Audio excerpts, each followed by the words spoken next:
Médina Cheikh TV, notre chaîne de lumière. Médina Cheikh TV, notre chaîne de lumière. te Mawlana Cheikh Ahmad Tijani Chérif loolu la indi ci malaan wasif loolu la indi ci malaan wasif loolu la indi ci xadaratul juma mais loolu la indi ci laazim loolu tax suñu waxee ni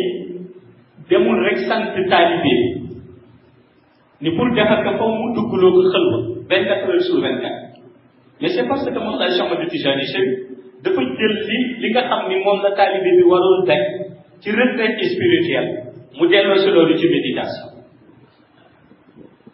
te mooy dafa jël lu taalibe bi waroon daj bu nekkee ci xalwa bu dégg ba ci wér Cheikh indi loolu ci madame wasif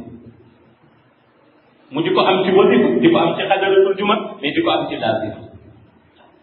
su ko defee dootul soxla muy isolé wu parce que dès l'instant bu toog ci madame wasif bu bëggee isolé wu isolé na ko bu bëggul isolé wu isolé na ndax leeru yonent bi du ñëw mukk ci koo xam ne dafa tàkk waaye du ñëw mukk ci koo xam ne dafa am ku dend ak yow ci dend di lu xëy bi yonent bi dafa yaatu bu ñëwee moom doom la lay uuf du nangu kenn uuf moo tax boo dendoo juróom-ñeenti nit ngeen tegante mbagg yi bu yonent bi ñëwee dafa mel ne dañu la seppi uuf la moo tax mu mës ko gis ci maanaam mu ñëw am ñu mu uuf am ñu mu rejeté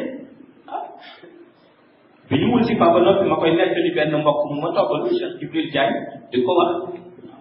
ni ko am na ñu mu uuf mais am na ñu mu rejeté mu ni ma ñu mu rejeté bett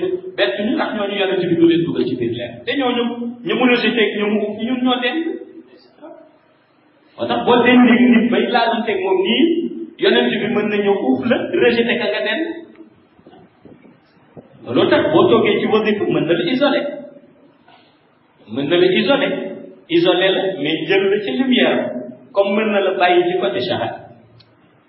mais gis nga jokkalante boobu am ci diggante xayba ak shahada moom la Mawlana Cheikh Ahmad Tijani def muy secret malade wasi mais moom la liggéey ba taalibe yi mën a am loolu ci malade wasi te bu njëkk ba nitu yàlla bu mag pour nga am loolu da ngay dem ba isolé wu da ngay dem ba sori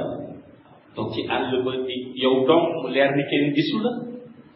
nga mën a am loolu. Médina Cheikh TV, bërëbu leer bërëbu Cheikh Tidiane Chérif mi nu jox Seydi Mouhamed El Cheikh sang bi di fi jàngale di fi seddale leer yi moom Mawlaaya Seydi Mouhamed El Cheikh sunu yaakaar